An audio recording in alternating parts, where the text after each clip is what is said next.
Subscription کے button کو دبائیے اور ساتھ بیل آئیکن پر کلک کیجیے تاکہ آپ کو تمام ویڈیو فوراً مل سکیں۔ اس ویڈیو پسند آنے کی صورت میں اسے لائک، کمنٹ اور شیئر کرنا مت بھولیں۔ ابو منصور کو اطلاع ملی کہ قادر خان جو رخصت ہو گیا تھا وہ واپس آ گیا ہے۔ ابو منصور دوڑا باہر آیا۔ قادر خان نے اسے بتایا کہ اس کے دربار کا نابینا مغنی نابینا نہیں اور وہ بھاگ گیا ہے۔ وہ سلطان محمود کا جاسوس ہے۔ قادر خان نے کہا، ہماری رات کی باتیں سن گیا ہوگا۔ رات کو وہ اس کمرے کے قریب بھی نہیں تھا جس میں ہم باتیں کر رہے تھے۔ ابو منصور نے کہا، ہم معلوم کریں گے وہ رات کہاں تھا۔ مجھے آپ کی بیٹی پر شک ہے۔ قادر خان کی بیٹی اکشی نے کہا، وہ سلطان محمود کی شیدائی ہے اور یہ موسیقار اس کا منظور نظر تھا۔ مجھے آپ کی بیٹی کے بوڑھے عطالیق پر بھی شک ہے کہ وہ غدار ہے۔ ابو منصور سوچ میں پڑ گیا۔ وہ جانتا تھا کہ سمنتاج سلطان محمود کے خلاف لڑائی کے سخت خلاف ہے۔ اس کے عطالیق کے متعلق اسے معلوم نہیں تھا۔ قادر خان اور اکشی ابو منصور کے پیچھے پڑ گئے کہ وہ عطالیق اور اپنی بیٹی کے خلاف کچھ کرے، مگر ابو منصور اپنی بیٹی کے خلاف کوئی کارروائی نہیں کرنا چاہتا تھا۔ پھر بھی دونوں کو بلا لیا گیا۔ جب سمنتاج سے یہ کہا گیا کہ نابینا موسیقار نابینا نہیں تھا تو وہ بہت حیران ہوئی۔ وہ مان نہیں رہی تھی۔ سنو بوڑھے، قادر خان نے عطالیق سے کہا، تم جس کا نمک کھاتے ہو اسی کے خلاف غداری کرتے ہو۔ اگر بتا دو کہ وہ موسیقار یہاں سے کیا خبر لے گیا ہے تو ہم تمہیں بخش دیں گے، ورنہ بہت بری موت مرو گی۔ خبردار۔ سمنتاج اپنے عطالیق کے سامنے کھڑی ہو گئی اور قادر خان سے کہا، اگر میرے عطالیق کی کسی نے توہین کی تو کوئی نہیں بتا سکتا کہ یہاں کیا ہوگا۔ ہم کاشگر کے غلام نہیں۔ ایک طرف ہو جاؤ سمن۔ عطالیق نے قادر خان سے کہا، ایک ذرا سے خطے کی بادشاہی تمہیں خدا نہیں بنا سکتی۔ میں سلطان محمود کا حامی نہیں، حق کا حامی ہوں۔ میں موسیقار کو اندھا سمجھتا رہا۔ میں تم سب کو اندھا سمجھتا ہوں۔ اگر وہ اندھا غزنی کا جاسوس تھا تو وہ آنکھوں کا اندھا تھا، روح کا اندھا نہیں تھا۔ اس کے اندر ایمان کی روشنی تھی۔ مجھے کچھ خبر نہیں کہ وہ کیا خبر لے گیا ہے، لیکن میں یہ کہنے سے بالکل نہیں ڈروں گا کہ اگر وہ جاسوس تھا تو پکا مسلمان تھا۔ قادر خان نے ابو منصور کے کان کے ساتھ منہ لگا کر بلند آواز سے کہا، اس بوڑھے کو قید خانے میں ڈال دیں، یہ ہماری جڑیں کاٹ رہا ہے۔ ابو منصور نے عطالیق کی طرف دیکھا۔ اسے شاید یاد آ گیا ہوگا کہ یہ بزرگ صورت انسان جو عمر کی آخری منزل کے قریب پہنچ چکا تھا، اس کے باپ کا بھی عطالیق تھا۔ اس کا عطالیق بھی یہی تھا اور اب اس کی بیٹی بھی اس سے تعلیم و تربیت حاصل کر رہی تھی۔ اب اس کا حکم مانیں گے یا اپنے خدا کا؟ بزرگ عطالیق نے کہا، اگر آپ کو دنیا عزیز ہے تو میں آپ کو بتا دیتا ہوں کہ شکست آپ کے مقدر میں لکھ دی گئی ہے۔ اگر آپ رعایا کی بغاوت برداشت کر سکتے ہیں تو عطالیق کو قید میں ڈال دیں۔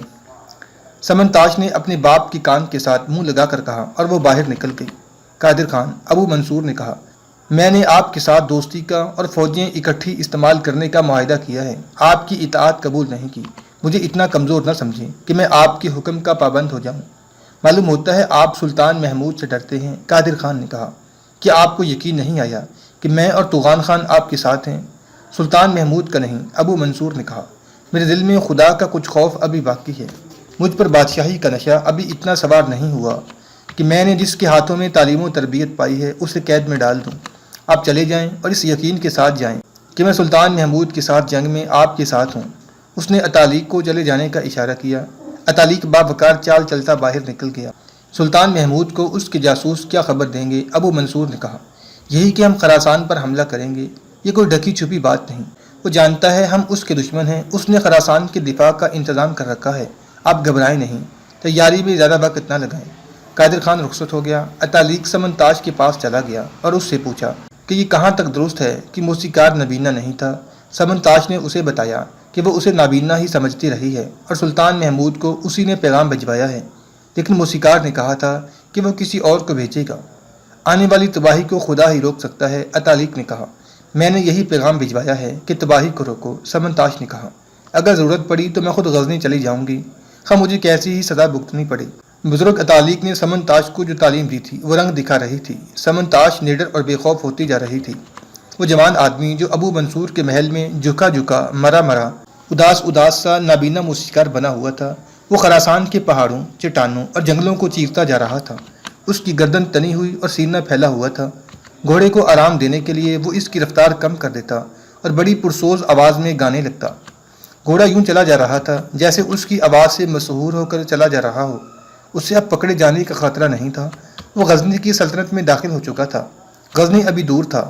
اس نے چوکیوں پر 2 گھوڑے بدلے اور خود آرام نہ کیا۔ اسے وقت کا بھی احساس نہ تھا، دن تھا یا رات، وہ چلتا گیا۔ اسے معلوم نہ تھا کہ کون سے دن کا سورج غروب ہو رہا تھا جب اسے غزنی کی مسجدوں کے مینار دکھائی دینے لگے اور وہ جب اپنے سالار کے پاس پہنچا اس وقت رات تاریک ہو چکی تھی۔ اس نے سالار کو بتایا کہ وہ کیا خبر لایا ہے۔ سلطان محمود نے حکم دے رکھا تھا کہ باہر سے کوئی جاسوس خواہ آدھی رات کو واپس آئے اسے اسی وقت جگہ لیا جائے۔ موسیقار کو، جس کا نام ابی ظفر تھا، دیکھتے ہی اور اس کی مختصر سی بات سن کر سالار اسے سلطان محمود کے پاس لے گیا۔ ابی ظفر نے پہلے تو یہ بتایا کہ وہ نابینا موسیقار بن کر ابو منصور ارسلان خان کے محل میں، اس طرح اسے ابو منصور کے دربار کے علاوہ اس کے گھر تک بھی رسائی حاصل رہی ہے۔ اس نے سلطان محمود کو پوری رپورٹ دی کہ کاشغر کا قادر خان اور بلخ کا توغان خان ابو منصور کی فوج کو ساتھ ملا کر خراسان پر حملے کی تیاری کر رہے ہیں اور سلطان کی قتل کا منصوبہ بھی بن چکا ہے۔ ابو منصور ارسلان خان غزنی کے ساتھ خاندانی دشمنی ختم کرنا چاہتا ہے، ابی ظفر نے سلطان کو بتایا، لیکن قادر خان اور توغان خان نے اسے اتنا خائف کر دیا ہے کہ وہ اس کا ساتھ دینے پر مجبور ہے۔ اگر آپ اسے فوجی تحفظ مہیا کر دیں تو وہ شاید ان دونوں کے اتحاد سے الگ ہو جائے۔ اس کے سالاروں کے متعلق کچھ بتا سکتے ہو؟ سلطان محمود نے پوچھا۔ سالار ترکستانی عورتوں کے طلسم میں گرفتار ہیں، ابی ظفر نے بتایا۔ قادر خان نے انہیں بڑی ہی حسین اور جوان عورتوں کے جال میں پھانس رکھا ہے۔ وہ ابو منصور کو یہی ایک مشورہ دیے چلے جا رہے ہیں کہ سلطان محمود پر فوراً وار نہ کیا گیا تو وہ چھوٹی چھوٹی عمارتوں اور ریاستوں کو نکل جائے گا۔ وہ کہتے ہیں کہ سلطان محمود ہندوستان سے تو فاتحہ بند کرایا ہے، لیکن ان فتوحات نے اسے فوجی لحاظ سے بہت کمزور کر دیا ہے، اس لیے چپکے سے بہت جلدی خراسان پر حملہ کر کے ایک مضبوط مستقر بنا لیا جائے اور وہاں سے چھوٹے پیمانے کے حملے جاری رکھے جائیں۔ ابو منصور کی فوجی طاقت میں کچھ اضافہ ہوا ہے، یہ علی خان کی وقت جتنی تعداد ہے۔ سلطان معظم، ابی ظفر نے جواب دیا، ابو منصور نے اس نفری کی کمی پوری کر لی ہے جو علی خان نے ہماری فوج کے ہاتھوں مروائی تھی۔ میں ابو منصور کی بیٹی سمنتاش کا ذکر ضروری سمجھتا ہوں، وہ، اس کا بزرگ اتالیق اور اس کی ماں آپ کی پرستار ہیں۔ ماں بیٹی ابو منصور کو مجبور کر رہی ہیں کہ وہ آپ کے خلاف میدان میں نہ آئے۔ سمنتاش بڑی خوبصورت لڑکی ہے، میں نے اس کی زبان سے یہ الفاظ سنے ہیں کہ میں سلطان محمود کی لونڈی بن کر اس کے پاس رہنے کو تیار ہوں۔ کیا اس لڑکی کی شادی ہو چکی ہے؟ سلطان محمود نے پوچھا۔ نہیں، ابی ظفر نے جواب دیا، اور سمنتاش نے اسے جو پیغام دیا تھا وہ اس نے سلطان محمود کو سنا دیا۔ سلطان محمود گہری سوچ میں کھو گیا۔ سلطان محمود نے ابی ظفر کو انعام و کرام دے کر فارغ کر دیا اور اسی وقت اپنے ایک جوان بیٹے مسعود کو بلایا اور اسے کہا کہ اسے ابو منصور ارسلان خان کے پاس جانا ہوگا اور اسے قائل کرنا ہوگا کہ وہ غزنی کے خلاف ہتھیار نہ اٹھائے ورنہ وہ ہمیشہ کے لیے ختم ہو جائے گا۔ اسے یقین دلانا ہے کہ اگر وہ دوستی کا معاہدہ کرتا ہے تو اسے سلطنت غزنی کی طرف سے فوجی تحفظ ملے گا۔ یہاں سلطان محمود نے مسعود بن محمود کو بہت سی ہدایات دیں اور اسے بتایا کہ اس کے ساتھ کون کون جا رہا ہے۔ مسعود دوسرے ہی دن روانہ ہو گیا۔ اس کے ساتھ 2 مشیر تھے، دونوں فوجی تھے، اور 20 گھڑسواروں کا محافظ دستہ بھی اس کے ساتھ تھا۔ 12-13 دنوں کی مسافت تھی۔ مسعود کے ساتھ تحفوں اور سامان کے لیے اونٹوں کا پورا قافلہ تھا۔ ابو منصور کی عمارت میں پہنچ کر مسعود شہر سے کچھ دور خیمہ زن ہوا اور اس نے ابو منصور کے ہاں اپنا ایک ایلچی اس پیغام کے ساتھ بھیجا کہ سلطان محمود کا بیٹا مسعود آپ سے ملنے اور کچھ ضروری امور طے کرنے آیا ہے۔ ابو منصور دوسرے دن شاہانہ شان و شوکت سے مسعود کے پاس آیا، تحائف کا تبادلہ ہوا اور مسعود نے اسے سلطان محمود کا پیغام دیا۔ میں آپ کے باپ کی تعریف کرتا ہوں، میں آپ کے باپ کی بہت تعریف کرتا ہوں کہ اس کے مخبر بہت ہوشیار ہیں۔ ابو منصور نے کہا، اس کے اندھے بھی دیکھ سکتے ہیں، اگر کوئی بہرا ہمارے ساتھ دوستی کر لے تو وہ سننے کے قابل ہو جاتا ہے۔ مسعود نے تنزیہ کہا، ابو منصور بہرا تھا اور بہت اونچی آواز میں اس کے کان میں بولتے تھے تو وہ سنتا تھا۔ شہزادے، ابو منصور نے برا مانتے ہوئے کہا، تمہیں باپ نے تیغزانی سکھا دی ہے، زبان کا استعمال نہیں سکھایا۔ میں اس اندھے کی بات کر رہا ہوں جو اندھا نہیں تھا لیکن میرے دربار میں بڑی کامیابی سے نابینا موسیقار بنا رہا۔ اسی نے تمہارے باپ کو یہ خبر دی ہے کہ ہم سلطنت غزنی کے خلاف لڑنے کی تیاری کر رہے ہیں، اس لیے تم دوستی کا پیغام لے کر آئے ہو۔ محترم، مسعود نے کہا، میں پیغام لے کر آیا ہوں، درخواست نہیں، اور میں سمجھ نہیں سکا کہ آپ کون سے نابینا موسیقار کی بات کر رہے ہیں جو ہمارا مخبر تھا۔ میں آپ کے ساتھ سیدھی سی بات کرنے آیا ہوں کہ آپ اگر اپنی عمارت کو زندہ و سلامت رکھنا چاہتے ہیں تو قادر خان اور توغان خان کی دوستی ترک کر دیں۔ اب تینوں کی فوج 600 ہاتھیوں کا مقابلہ نہیں کر سکتی۔ اپنے بڑے بھائی علی خان کا انجام آپ کو یاد ہوگا۔ کیا آپ انہیں دھمکیاں دینے آئے ہیں؟ ابو منصور کے ساتھ آئے ہوئے ایک سالار نے کہا، کیا آپ ہمیں اس قدر کمزور سمجھتے ہیں کہ ہم مرعوب ہو کر آپ کی اطاعت قبول کر لیں گے؟ ابو منصور چونکہ بہرا تھا اس لیے وہ اپنی سالار کی بات نہ سن سکا۔ مسعود نے سالار سے بات کی تو ابو منصور وہ بھی نہ سن سکا۔ وہ دونوں کو باری باری دیکھتا اور سٹ پٹاتا تھا کہ یہ آپس میں کیا باتیں کر رہے ہیں۔ کچھ مجھے بھی بتاؤ، ابو منصور نے اپنے سالار سے کہا، تم لوگ کیا باتیں کر رہے ہو؟ یہ کہہ رہے ہیں کہ آپ کاشغر اور بلخ والوں کی دوستی سے باز نہ آئے تو ہم آپ پر حملہ کر کے آپ کو تباہ و برباد کر دیں گے۔ ابو منصور نے مسعود کو غصیلی نگاہوں سے دیکھا اور کہا، دیکھو شہزادے، اگر تم ہمیں دھمکی دے کر ہمارے ساتھ دوستی کرنے آئے ہو تو واپس چلے جاؤ اور اپنی فوج کے ساتھ آنا۔ مسعود نے ابو منصور کے کان میں بلند آواز سے کہا، اگر حکمران بہرا اور سالار جھوٹا ہو تو ملک اور رعایا کا خدا ہی حافظ ہے۔ محترم، آپ کا سالار جھوٹ بول رہا ہے، میں نے کچھ اور کہا تھا۔ اگر سالار حکومت کے کاروبار میں اسی طرح دخل اندازی کرنے لگیں تو حکومت زیادہ دیر نہیں چل سکتی۔ کچھ دیر بحث و مباحثہ ہوتا رہا۔ مسعود نے ابو منصور کو اس حد تک قائل کر لیا کہ اس نے کہا، آپ چند دن یہاں رہیں، ہم سوچ کر جواب دیں گے۔ اتنے دن آپ شکار کھیل سکتے ہیں، آپ کے آرام کا، کھانے اور دل بہلانے کا پورا انتظام کیا جائے گا۔ محل کے باورچی اور ملازم آ گئے اور انہوں نے مسعود اور اس کے تمام آدمیوں کے کھانے وغیرہ کا انتظام سنبھال لیا۔ ایک روز مسعود خیمہ گاہ سے ذرا ہٹ کر اکیلا ہی ٹہل رہا تھا کہ محل کا ایک ملازم جو خیمہ گاہ کے انتظام کے لیے آیا تھا مسعود کے قریب آیا اور رازداری سے کہا، کل شکار کے لیے جائیں، ابو منصور ارسلان خان کی بیٹی سمنتاش آپ کو جنگل میں ملے گی۔ مجھے جنگل میں قتل کیا جائے گا یا خیمے میں؟ مسعود نے پوچھا۔ آپ کے محافظ آپ کے ساتھ ہوں گے، ملازم نے کہا، آپ کو قتل نہیں کیا جائے گا۔ ابھی ظفر نے سلطان محمود کو بتایا تھا کہ سمنتاش اپنے باپ کے خلاف ہے۔ سلطان محمود نے مسعود کے ساتھ سمنتاش کا ذکر ویسے ہی کیا تھا۔ ایک شہزادی کا اپنے باپ کے خلاف ہونا کوئی معنی نہیں رکھتا تھا۔ امارت کی فوج پر ایک شہزادی کا حکم نہیں چلتا۔ مسعود نے سمنتاش کو کوئی اہمیت نہیں دی تھی۔ اب ایک ملازم نے اسے کہا کہ شہزادی سمنتاش اسے جنگل میں ملے گی تو اس نے اسے دھوکہ نہ سمجھا۔ دوسرے دن وہ شکار کو چلا گیا۔ وہ اپنے مشیروں کو ساتھ نہ لے گیا۔ 5-6 محافظوں کو اس نے اس طرح ساتھ لیا کہ انہیں اپنے ارد گرد پھیلا دیا تاکہ کسی طرف سے بھی کوئی بھی اس پر قاتلانہ حملہ نہ کر سکے۔ وہ گھوڑے پر سوار کمان میں تیر ڈالے ادھر ادھر دیکھتا جنگل میں بڑھتا گیا۔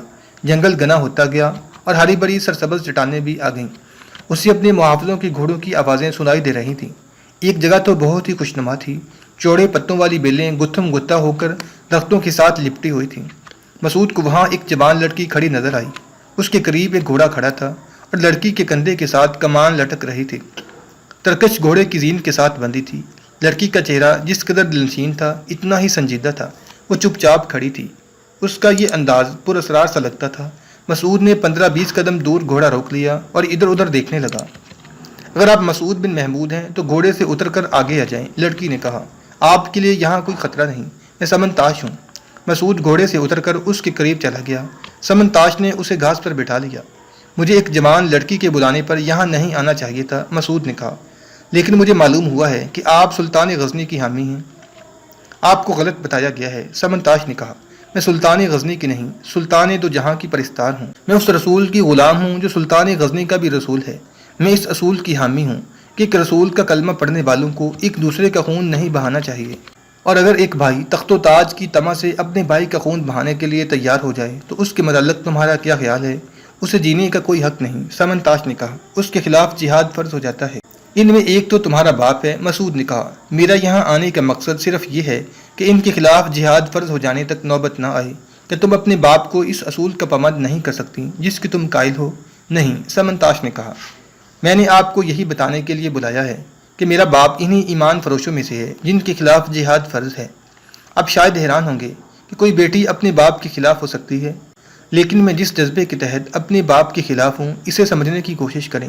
میں آپ سے یہ کہنا چاہتی ہوں کہ پیشتر اس کے کہ قادر خان اور توغان خان کی فوجیں یہاں آ جائیں اور ہماری فوج کے ساتھ مل کر ایک طاقتور فوج بن جائیں۔ آپ ہمارے شہر کو محاصرے میں لے کر اس پر قبضہ کر لیں۔ اس سے یہ ہوگا کہ خون خرابہ کم ہوگا۔ ہماری فوج آپ کی فوج کے مقابلے میں بہت کمزور ہے۔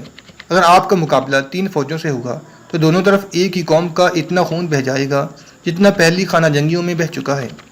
سلطان جو ہندوستان پر بڑھ چڑھ کر حملے کر رہے ہیں ایسا کبھی نہیں کریں گے کہ کسی مسلمان امارت یا ریاست پر چڑھ دوڑیں، مسعود نے کہا۔ ہمارا مقصد قبضہ کرنا نہیں، عالم اسلام کو کفر کے خلاف ایک عسکری قوت بنانا ہے۔ اگر ہمیں آپ کی امارت پر قبضہ کرنا ہوتا تو سلطان مجھے دوستی کا پیغام دے کر نہ بھیجتے۔ میرے ابا دوستی نہیں کریں گے، سمنتاش نے کہا۔ انہوں نے آپ کو دوستی کرنے کے لیے کہا ہے، لیکن وہ ان سالاروں اور مشیروں کے قبضے میں ہیں جو قادر خان کے ہی دلکش جال میں آئے ہوئے ہیں۔ وہ کانوں سے بہرے ہیں، وہ وہی بات سن سکتے ہیں جو ان کے کان میں کہی جائے۔ سمنتاش چپ ہو گئی۔ اس نے آنکھیں سگیڑ کر ایک طرف دیکھا، جیسے کسی شکاری کو گھنی جھاڑیوں میں کسی شکار کی حرکت نظر آ رہی ہو۔ اس کے ساتھ ہی اس نے مسعود کو بازو سے پکڑ کر اپنی طرف کھینچا اور درخت کے پیچھے کر دیا۔ وہاں بیلیں دیواروں کی طرح درختوں پر چڑھی ہوئی تھیں۔ سمن تاش نے مسعود سے کہا، یہاں سے ہلنا نہیں، ادھر ادھر دیکھتے رہنا، اور وہ خود بیلوں میں غائب ہو گئی۔ مسعود حیران و پریشان وہاں کھڑا رہا۔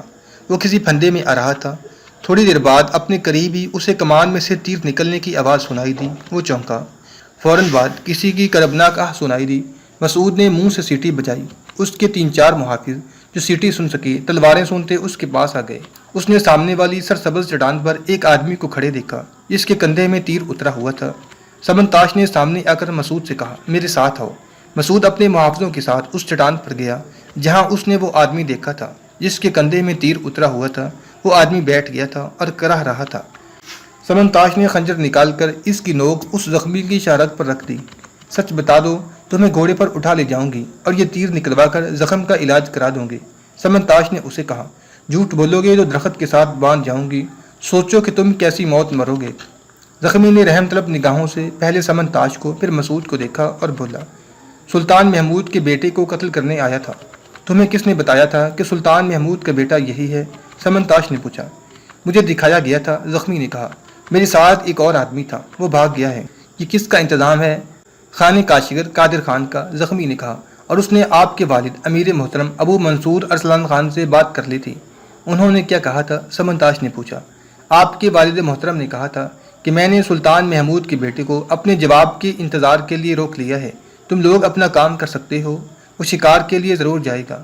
اسے 1-2 ایسے ملازم دو جو تمہیں قبل از وقت بتا سکیں کہ وہ شکار پر جا رہا ہے۔ اسے گھوڑے پر ڈالو اور دے چلو۔ سمن تاش نے مسعود کے ایک محافظ سے کہا اور مسعود سے کہا، میں نے آپ کو یہی بات بتانے کے لیے یہاں بلایا تھا کہ آپ یہاں انتظار نہ کریں اور اپنی حفاظت کا انتظام بڑا سخت رکھیں۔